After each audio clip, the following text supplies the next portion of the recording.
इतिहास में बहुत से राजा हुए, लेकिन सिर्फ एक ऐसा था जिसने युद्ध जीतने के बाद तलवार छोड़ दी।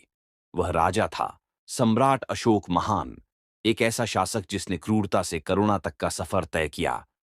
अशोक का जन्म लगभग 304 ईसा पूर्व हुआ। वे सम्राट बिंदुसार के पुत्र और चंद्रगुप्त मौर्य के पौत्र थे। बचपन से ही अशोक साहसी और युद्ध में निपुण थे। राजगद्दी पाने के लिए अशोक को अपने भाइयों से संघर्ष करना पड़ा।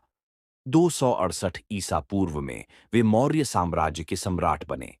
इस समय लोग उन्हें चंड अशोक कहते थे। कालिंगा का युद्ध अशोक के जीवन का सबसे बड़ा मोड़ था। इस युद्ध में लाखों सैनिक और नागरिक मारे गए।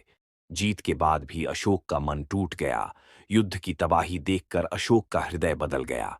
उन्होंने हिंसा छोड़ दी और बौद्ध धर्म अपनाया। अब वे शांति के मार्ग पर चल पड़े। अशोक ने धम्म का प्रचार किया। धम्म का अर्थ था अहिंसा, करुणा और धर्म, सहिष्णुता। उन्होंने अपने विचार शिलालेखों में खुदवाए। अशोक ने बौद्ध धर्म को भारत से बाहर भी फैलाया। श्रीलंका और एशिया तक बौद्ध धर्म पहुंचा। उन्होंने स्तूप और विहार बनवाए। 232 ईसा पूर्व में अशोक का निधन हुआ, लेकिन उनके विचार अमर हो गए। आज भी अशोक को महान सम्राट माना जाता है। अशोक महान हमें सिखाते हैं कि सच्ची जीत तलवार से नहीं, बल्कि करुणा और मानवता से होती है।